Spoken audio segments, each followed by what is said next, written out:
Hello and welcome along to the third episode of the Across the Forth Football Podcast. I'm your host Aaron Fraser. I'm joined once again by Logan Back and Stephen Kinnamonth. Boys, how are we feeling today? A lot of football coming up and a lot of games to talk about. Yeah, feeling very good, thank you, Aaron. Logan? Yeah, good, thank you. Good episode last week. Good to talk about, and hopefully some of this week. We've got a very packed schedule coming up for today's slightly shorter podcast. Some initial difficulties with our setup. Shock meant that we had to go and phone the technician in a state of panic, but we finally got the equipment working. We will be professional one day, I promise you that. But a slightly shorter one today, as Logan and Stephen have to get back across the Forth. Well, hey, and they can't be bothered sitting in traffic. And if I could drive, I'd be the exact same. But I think today, first of all, obviously we're going to talk about the sacking of Michael Beale from Rangers. We're going to look at the European fixtures coming up, both for Scottish teams and teams in the groups as well, if we have time. Also preview some of the Premiership, look at the Championship as well, just the usual deep dive into the various levels of Scottish football. And also, at the end, we'll briefly discuss the sacking of Edinburgh City manager. Who's Edinburgh City manager, Aidan? You forgot his name there? I'll answer it for you, Alan Maybury. Oh my God, I'm having a shocker today. Alan Maybury and Edinburgh City have parted company by mutual consent, so we've all discussed that one. Oh, I'm having an absolute nightmare today. First of all, I didn't even get to uni until half an hour into the lecture because my bus was in standstill traffic on Princess Street. 45 minutes. Even worse, and it appears that my brain's also on standstill. Alan Maybury. Yes, Alan Maybury's dismissal will also be talked about near the end of the show, but first of all, into the main talking point. Michael Beale was relieved of his duties in the Ibrox hot seat. Funnily enough, after we were talking about him only last week, he's now no longer at Ibrox. He's been moved on, and the search is on for the next Rangers manager. Gents, we did talk about him last week, but Michael Beale's gone. What's your thoughts on that one? Yeah, I think it was just a matter of time after the last. Although he's won 4 games before the horrendous result on Saturday, you could just tell that his time was coming to a near end. Obviously, the result on Saturday was far from good enough, and Rangers shouldn't be getting beat off any team at home really, apart from Celtic. With the money they spent and the squad they have, so yeah, Michael Beale, was it just over 300 days in the job? So, and yeah, you were saying before the podcast, Stephen, that he's got one of the best win ratios out of Rangers managers in their history. So, yeah, but this is the style of football that he's been playing recently has just been dull to watch for Rangers fans. And despite him picking up some decent results, it ultimately wasn't good enough. Yeah, I think the appointment in general was just wrong. I think Rangers fans got themselves very excited, kind of a little bit delusional, thinking that Michael Beale won on the Premiership under Gerrard, and Gerrard did nothing. It was all him. I think his spell at Rangers as manager has just proved that maybe he should just stick to being a backroom coach rather than being the front man. I mean, we were literally talking about it last week. He just wasn't up for it, was he? He didn't look in place. He didn't look like a Rangers manager, if you know what I mean. Like, I don't know how to describe it. You've got to have a certain something about you to manage an old firm team. Michael Beale was not that guy. No personality whatsoever. And the fans clearly, as it went on and they were losing games, they just never properly took to them.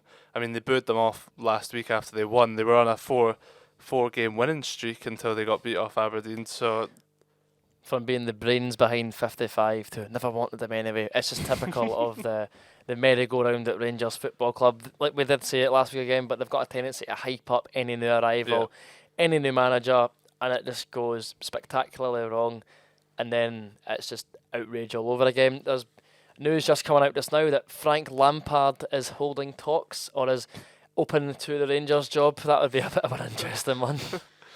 Yeah, they just are hoping it's going to be like Gerrard, aren't they?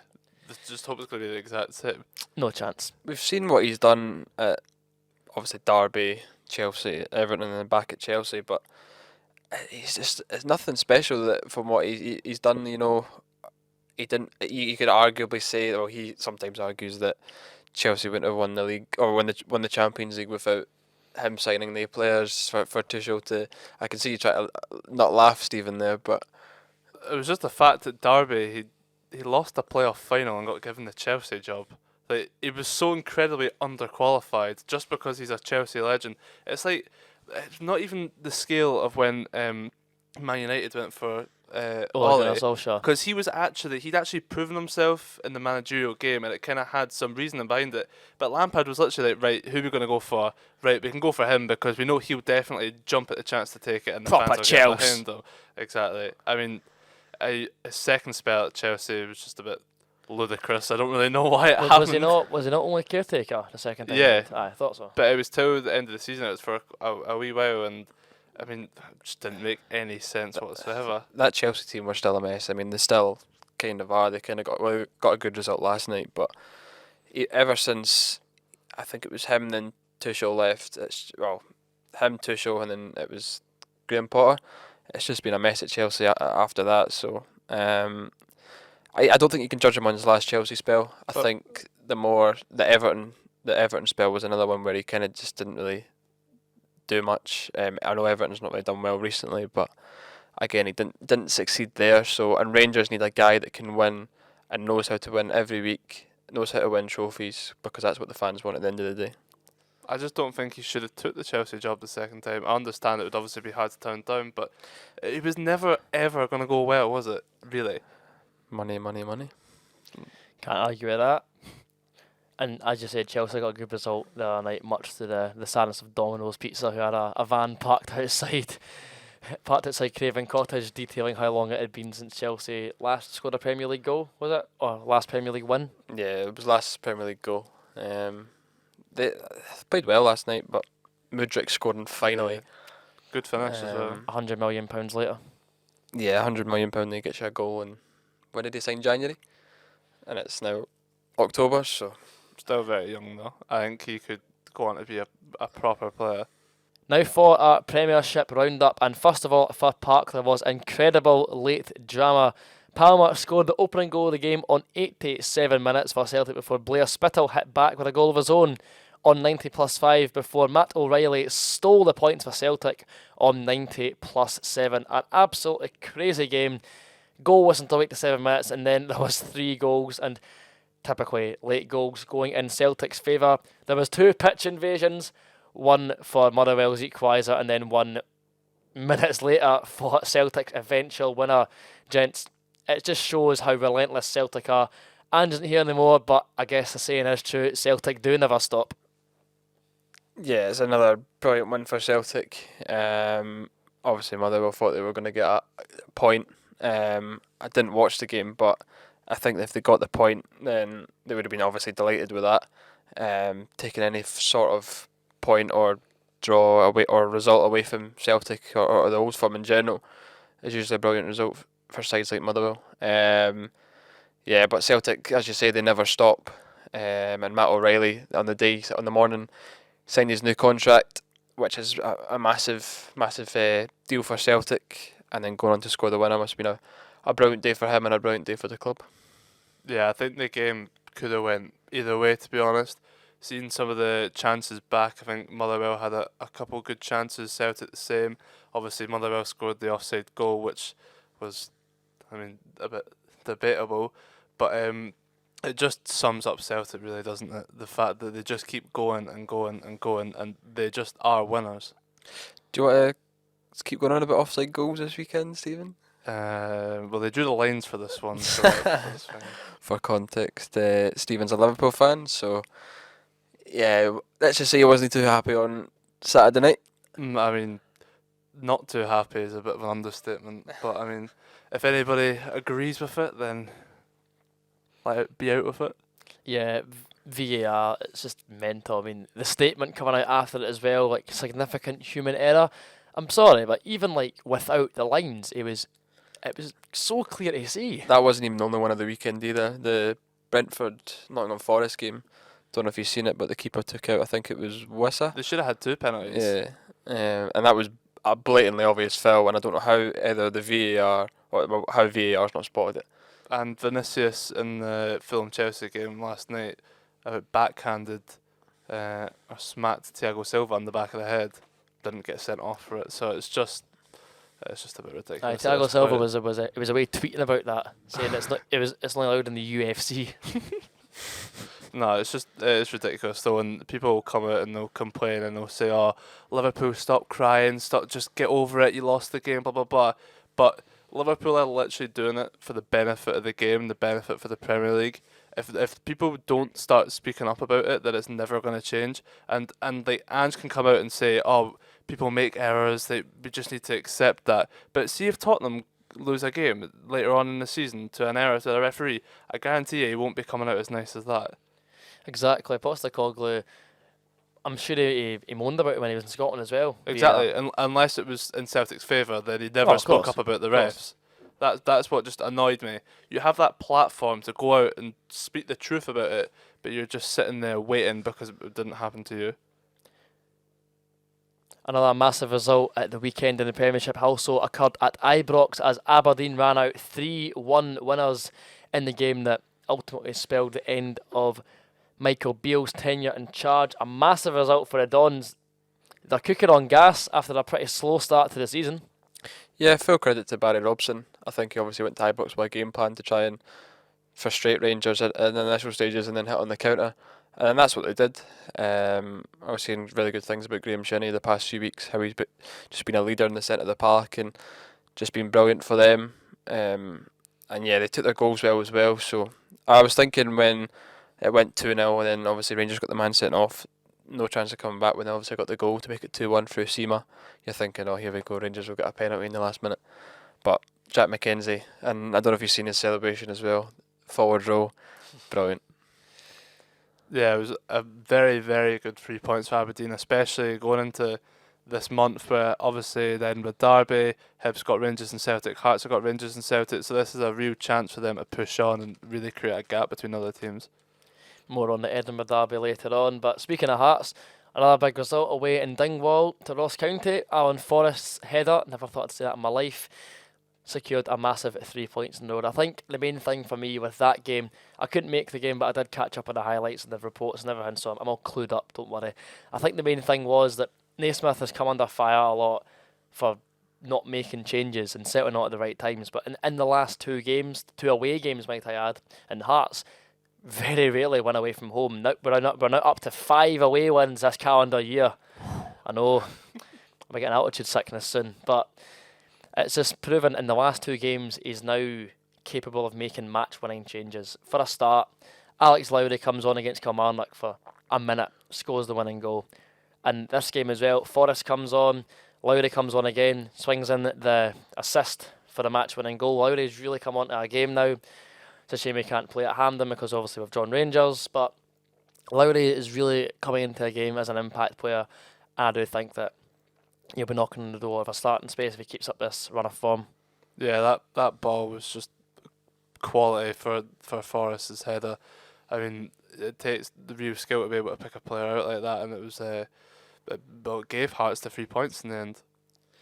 Yeah, I think Hearts needed to pick up a wee bit of form, especially in the league with Hibs and Aberdeen starting to pick up a few good results as well. So they're right back in it for obviously battling for third.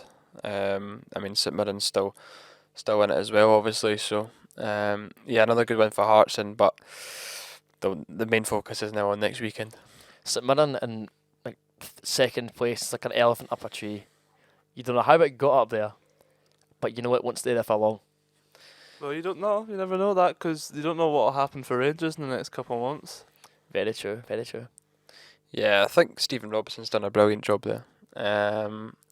Getting them into the second in the league, whether they can maintain that form and finish in a Europe spot, that's what probably be the aim. But I think overall the aim will be just to clinch top 6, just like last year. I think every year it'll be top 6 for St Mirren and maintaining on that and trying to build on it. I mean, last year was St Mirren's first ever top 6 finish since the spot's been introduced, so anything above that's a massive bonus. But for a club like St Mirren to kick on like that, and get European football. And say, for example, St Mirren finished, I don't want to even think about it because it would mean Hearts were having a shocker, but imagine St Mirren finished third. Imagine like the resources a club like St Mirren could get with a European group stage finish.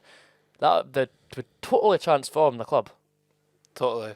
And from a Hibs perspective, if Hibs weren't able to get third, I'd much rather St Mirren got it than Hearts and Aberdeen. Just the amount of money you would get, it would just take you so much further away from us than you already are. But if St Mirren got it, I feel like maybe they'd bring them up to more of a level playing field. I do hope you know that I really didn't like you, and as soon as this mic goes off, I'm going to header you. Hibs, Nick Montgomery. Oh, Hibs. You can behave as well. Closet Hyvie, I saw you in Block 7. Not through my choice. Yeah, whatever. You're always there. I've been to 2 games. Yeah. Hibs sympathiser. Ugh, you make me sick. Hibs drew 0-0 to Dundee at the weekend at Easter Road. Stephen, you were there. Your thoughts on that particular game? Obviously, you had a very good result against St Mirren in the Cup, booking your Hampden ticket, and you looked really, really good going forward in that game. So, what happened? I mean, I still think the Hibs played pretty well, if not very well. I just think that last bit was missing. We had, I think it was about 20 shots, 23 shots, something like that, 9 shots on target, and we didn't manage to score. I think it felt like we could have played there for the next week and we wouldn't have scored. It was a bit ridiculous. I think it hit maybe the 70th, 75th minute mark and you're like, this just isn't going in. It's just not going to be our day here. But I have to say fair play to Dundee because they came to Easter Road and, I mean, they picked us apart on numerous occasions when they were counter-attacking us and they arguably could have got all 3 points. Yeah, I think Dundee have strengthened a lot since winning the championship last year.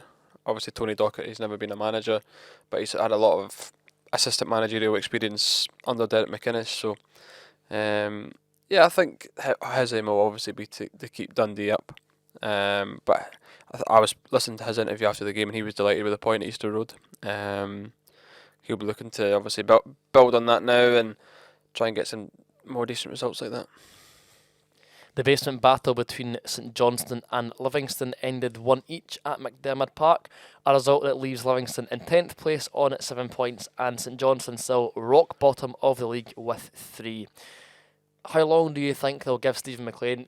When we talked about on the pilot episode who's first to get the bullet, we thought it was going to be Martindale or McLean. Whoa, I guessed it right, mate. I guessed Lee Johnson. I got it right. Stephen McLean Stephen McLean's, I don't think he'll last long there. Obviously he's a club legend, but I mean, St Johnstone's next game is Aberdeen at Pittodrie on Sunday. If they take a doing, surely he'll be next in the firing line. Who would St Johnstone go for though? Who would they replace him with? Just dig up Callum Davidson again. no, bring back Tommy Wright. Oh, Tommy Wright. Is that allowed? What? That's not him, is it? What? Is that allowed? Get that, Dave. That's Mark No, McGee. that's Mark McGee. I'm keeping that in. Oh, no, you're not. Mark McGee he just kind of put in the heat in it, McDiarmid Park, so.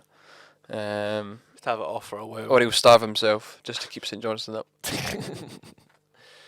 That was a very, very strange time to be alive, wasn't it, when he was giving it that? Yeah, I don't know why Dundee sacked James McPake to bring him in, so it was just a bizarre decision. Obviously it's worked in their favour now that they're back in the Premiership, but yeah. Moving on to the Scottish Championship, another very interesting round of fixtures. Big Dunk got his first win as Inverness manager with a 3-2 victory away to Arbroath. Goals from, where are they? Louis Longstaff. Aaron Doran and Billy Mackay. Going 3-0 up in 48 minutes was very impressive, but obviously Arbroath pulled 2 goals back through Scott Stewart and Mikey McKenna, who I have nutmegged at Power League before. That's my career highlight. I've nutmegged Michael McKenna. He then ran past our whole team and scored another 5 or 6 goals, but that's not my point. The point is I've once in my life put the ball through a professional player's legs, so that is my lived it, loved it, farewell, beautiful game. What a professional football career for Ian. Did you get any injury? Is that what stopped you from going pro? Nah, I'm just shite. Yeah, a good win for Inverness. Obviously they would have liked to have kept a clean sheet probably, but I think Duncan Ferguson will just be delighted with the 3 points just to kick off his Inverness career. Arbroath's the informed team in the league, so yeah, they'll be delighted with that, and they'll look to maintain in it next week. Partick Thistle boinged their way to a 3-0 win over Dunfermline Athletic at Firhill this weekend. Goals from Scott Robinson, Brian Graham and Kerr McEnroy left a pretty hopeless Pars team licking their wounds. Logan, you were there on media duties. What was your take on the 90 minutes? Yeah, it wasn't a great performance. I think the James would agree with me on that. He said that in his interview as well, that he was pretty disappointed with the performance. I thought we started the first half really well. Created a few chances and had a few penalty shouts as well. So yeah, the fans certainly weren't happy about that. So went 1-0 down. Scott Robinson, a good finish. Stephen Lawless should have made it 2, to be honest. Went through on goal, tried to chip our goalkeeper. Went straight into the hands of Sharp, which was an absolute sitter. Second goal, cross from the left, and it went through the keeper's hands, unfortunately, and Brian Graham tapped into an empty net. And then the third goal, free header inside the box, which unfortunately isn't good enough. Marking for that one wasn't great. So yeah, it's like a Wayne Rooney interview here. All the M's. Logan Back's favourite sweets are M&M's. Nah. Yeah. He's done it again. I always do it. Thistle thoroughly deserved the 3 points. I was about to do it again. Oh, I keep wanting to do it. Oh my god.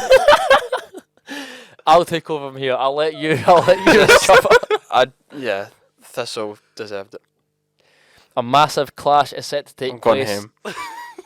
A massive clash is set to take place in the Championship this weekend as first v second face off at Starks Park. Wraith Rovers host Dundee United. Dundee United come into this off the back of a 4-1 win at home to Queen's Park, while Wraith Rovers done the damage with a 2-1 victory at Somerset Park against Ayr United. News just coming out right this minute that Wraith Rovers have handed Dundee United some extra tickets for this top of the table clash, so it's going to be a massive crowd at Starks Park.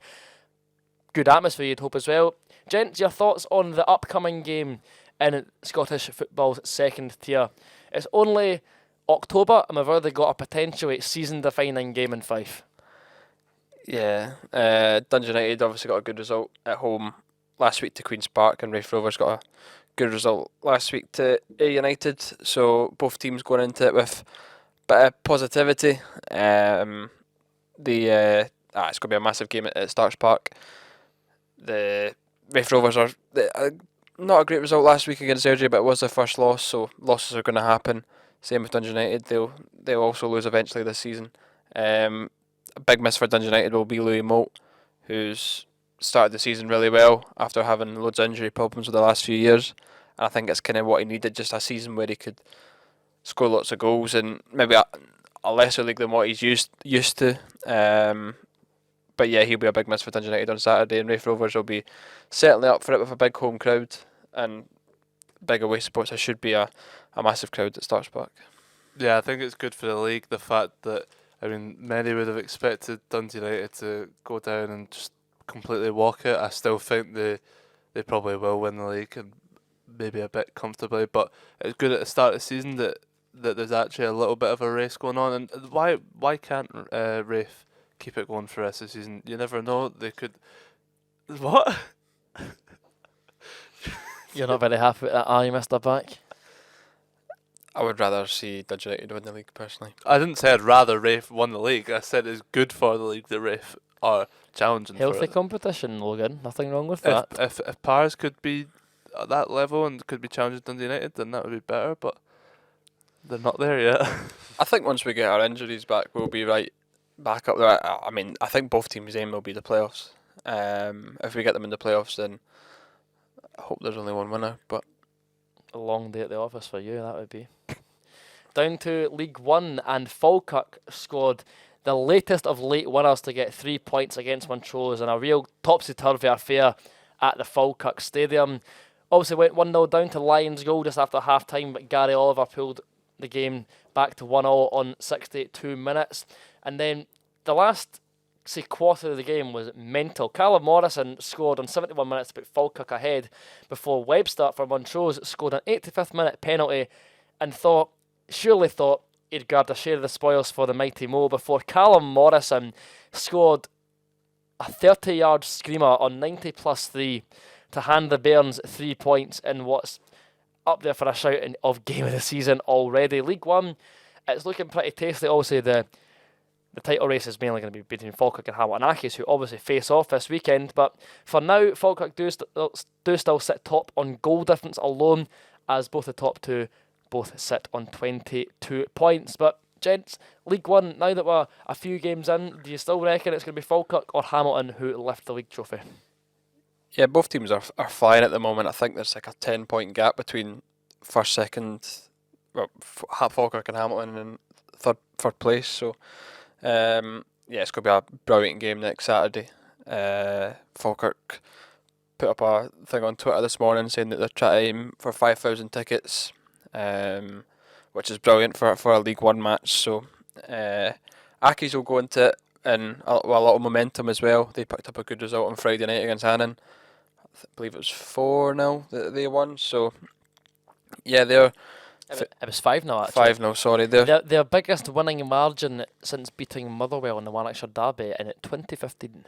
Yeah, they're flying at the moment as well. They've got a good squad, the likes of Jamie Burr-Jonas, Kevin O'Hara, players that I know really well. So, ooh, friend! This is going to be a weekly special, weekly mention. I've never spoke to Kevin O'Hara in my life. I know him from watching Dunfermline last year. So you know him, but he don't know you. It's like I don't know, you know Shanklin really well as a player. Again, I've never spoke to Lawrence Shanklin in my life. As a player, I know him, yes, but not as a person. He didn't say as a player, to be fair. He said you know him very well. Aye, he's your mate. You go down to the pub with him for a pint every Friday night. Sorry, I'll rephrase that. I know Jamie Burr-Jonas and Kevin O'Hara well as players. Thank you. Yeah. Technicalities. Alloa Athletic and Edinburgh City battled to a 1-1 draw in what was to be Alan Maybury's final match in charge of the Meadowbank outfit. He has since been not sacked, he's left by mutual consent, and a successor is set to be announced in the coming week or so. So, Edinburgh City went ahead through Robbie Leach, a very well taken goal. Edinburgh City still have not won a game since April, and that run continued after Ali Roy, who only signed on loan from East Kilbride a few days previously, headed home to earn the Wasps a share of the spoils. The league table for the Citizens is still pretty grim reading. Rock bottom on 2 points, 5 behind Cove Rangers on 7 points, who salvaged a late draw away to high-flying Stirling Albion with a 90-plus second-minute equaliser. Not ideal for Edinburgh City. They're wanting the teams above them, Annan as well, they're only 1 point better off in 8th place. You're wanting your Annans and your Coves to keep dropping points. But sadly for Edinburgh City, it wasn't to be, and they still prop up the League One table. Lads, obviously, Maybury's now gone, successor yet to be announced. What do you think this Edinburgh City squad needs to turn things round and claw themselves to safety? I think Peter Grant would be an excellent appointment for Edinburgh City. Very good in League One. Although he's never managed there, so I don't know why I've just said that. Good in the Championship. Good in the Championship. So if he's want to go up to the Championship, then Peter Grant's your man. Very good. Stephen, not even like potential candidates, is what do you think a struggling squad such as Edinburgh City needs? If you're a new manager and you're coming into their squad, what's your first protocol? What are you going to do to get something out of players that clearly just aren't getting on very well with each other? Yeah, first of all, you've got to try and get them to enjoy playing, I guess. If you can somehow create a good team dynamic where everyone's all in the same unit and it's a sort of like, right, it's us against everyone here, and you can get them right behind you. I mean, it's still very early in the season, so I wouldn't be getting too worried. I'm sure they'll get a manager and they could find the results very soon. Yeah, at a part-time level, it's all about enjoying football, enjoying training, enjoying being with the boys in the changing room. So if it's not working like that, at Edinburgh City at the moment with the results that's going on, then maybe changes for the best. On to Scottish clubs in Europe. First up, Celtic, who host Lazio at Celtic Park tomorrow night at 8 o'clock. A massive game in Celtic's European campaign. Obviously, they've got history with a late Christopher Jullien winner at Celtic Park a number of years ago, before the return game at the Stadio Olimpico, where Olivier Ntcham scored a late goal that seemed to go down in folklore. Celtic v Lazio is obviously a very tasty fixture for numerous reasons. Celtic and Lazio fans don't get on, to say the least. How can you see Brendan Rodgers' side faring in this game, lads? Yeah, Lazio's not in great form, I believe, in Serie A at the moment. So it's a chance for Celtic to go and get a result in the group stages, which they desperately need. Yeah, they're 16th in Serie A, so they're not doing well at all. So if Celtic can go and get the 3 points at home, it's one of the ideal games that they need to try and win their home games, I think, to either progress from the group or get into Europa League from the group stages. Yeah, so if Celtic's going to win, then it's going to be this one. I think it's similar to Rangers with Ibrox in Europe. I mean, I think Celtic could beat anybody at Celtic Park with the atmosphere that gets created. I think they'll struggle though with their lack of centre backs that they seem to have. Was it Lagerbielke that got suspended after the Feyenoord game? Yes, yeah, so Carter Vickers still injured. Lagerbielke got sent off, and it was Holm, I think it was, that got sent off as well. So they'll both be missing. So you'll have, what is it, Liam Scales and Awata will get moved into centre back maybe? Is that who was playing at the weekend?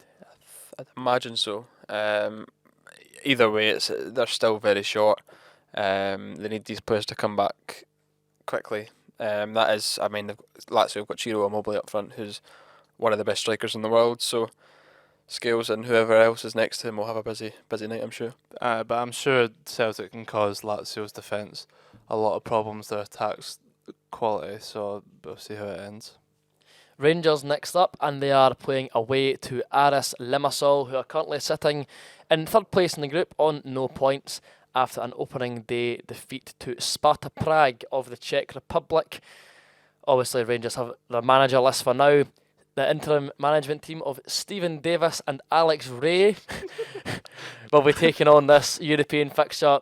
First of all, your thoughts on the interim management team, and secondly, how do you feel Rangers, even without a proper manager, will do in this game? Surely they're looking at that and thinking, you've got to win it.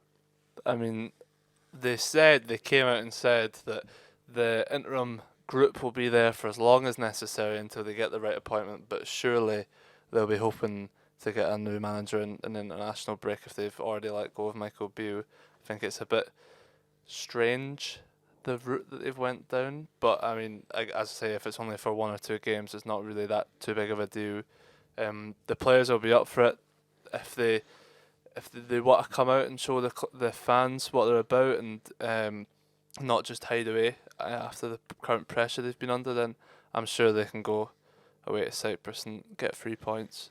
Yeah, the sporting director James Bisgrove's missing the game on Thursday, so to focus on the recruitment process for a new manager. So clearly they're acting quickly, acting as quickly as possible to try and appoint a right candidate. Who do you think they'll go for? Like, who would you say if you were a Rangers fan, who would you want them to go for? Sorry. Horrible thought. I think it's going to be between Muscat and Lampard. That'll be Muscat. That's from Muscat, that is. It's a horrible Nirvana impression. I can't quite nail the accent without swearing too much. Yeah, I think it'll be them two. I think if they want a manager that's used to winning, then they'll go under Muscat, but it'll be... I'm going to throw a controversial curveball into here.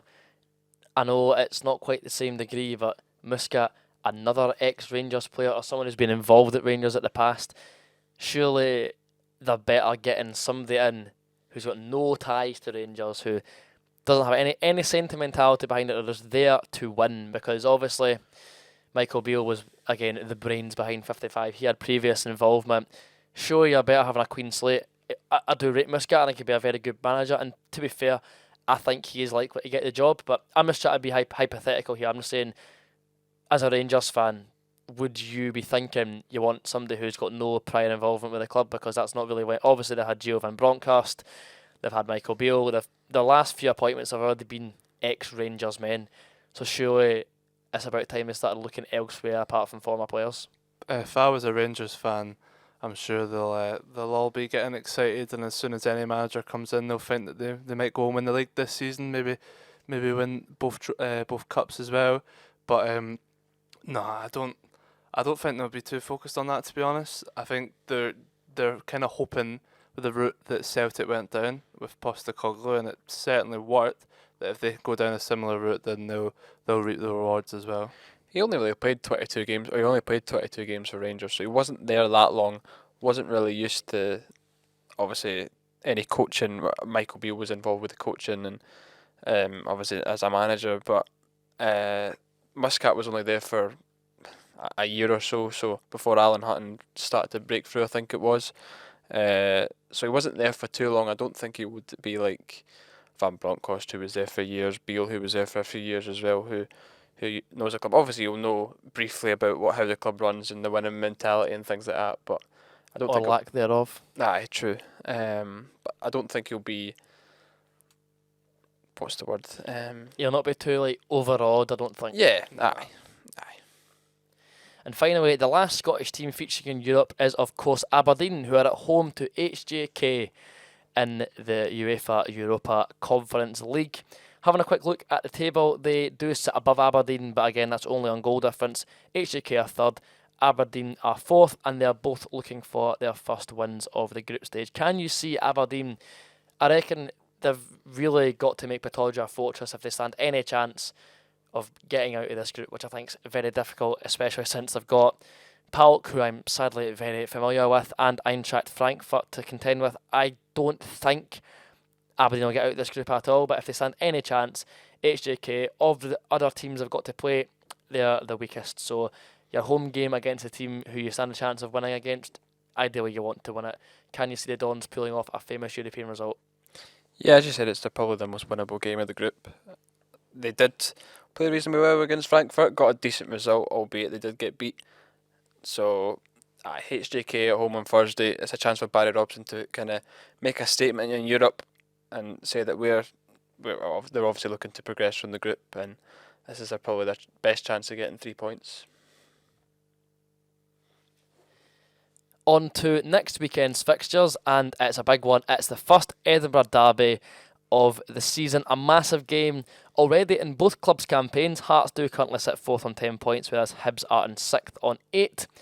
Massive game. Hibs' last win at Tynecastle was in late 2019 when a Martin Boyle double secured a win for Hibs and plunged Hearts into deep relegation bother. That was a long time ago now, and Hibs actually have not won at Tynecastle since. So, Stephen, what do Hibs need to do to pull off a famous result? Personally, hope it doesn't happen for a long time, believe me. But if Hibs stand any chance of throwing a real spanner into the works of Stephen Naismith, what will they have to do to pull off a win at a ground where they've not tasted victory for quite some time? They're going to have to be very solid, because Hearts have got some dangerous players going forward. Obviously, recently we've had 2 clean sheets in the last week, but at the start of the season our defence was kind of leaking goals left, right and centre. But I think if we keep playing how we have in the last 2 weeks, we've got a very decent chance of at least coming away with a result. I haven't seen no reason why, with a front line of Adam Lafondra, Dylan Fenty, Martin Boyle and Eli Yuan, can't score goals at Tynecastle. I think the pitch is obviously a big issue. Well, not a big issue, but it's a major factor in the way the team will line up. But I think you'll see Boyle and Yuan coming inside quite a lot on Saturday, trying to just run at the Hearts defence, and hopefully some space will open up for our strikers. Yeah, certainly a forward line that can cause Hearts a lot of bother. Although they didn't score goals on Saturday against Dundee, but Saving them. I think Hope not. Hearts will be far more attacking than what Dundee were at Easter Road, so it's a chance for Hibs to go out there and get a result. Hearts started to build a bit of momentum going into the game, which is probably the best thing for Stephen Naismith at the moment. But Aaron, if he loses, is he under pressure? It's hard to say. A lot of the fan anger at the moment is directed at the board for sanctioning Naismith's appointment in the first place. Obviously, Naismith himself, at a club like Hearts, with our temperamental fan base, shall we say, you're only ever one loss away from a full-on crisis. But I do think that Naismith he'll have a bit more credit in the bank obviously had some impressive results. The one at Kilmarnock, the one at Ross County, Aberdeen at home was a very impressive performance. Obviously, Aberdeen at home for Hearts is usually a gift-wrapped 3 points because the home team always wins in that fixture, to be honest. But I do think that there's some credit in the bank with supporters. Obviously, we're not the finished article yet, but we're beginning to motor now, and hopefully we can kick on with the good run of form we've been on. Obviously, if any Hearts manager loses a derby, it always goes down like a lead balloon, but hopefully that will not be the case in the weekend. And with that, that brings another episode of Across the Fourth to a close. Thank you very much for listening, everybody. Please follow our social medias for more updates on upcoming podcasts. And if you want any suggestions or any special guests you want to have us feature on the show, we'll do our best. We've got a bit of a limited budget. Got some fiddles last week for our bonus, but we'll try and figure something out. If there's anything you want us to discuss, get at us on Twitter or Instagram or even Facebook if you're so inclined. We would love to hear from you, gents. Anything else to say before we turn the off switch on? Turn the off.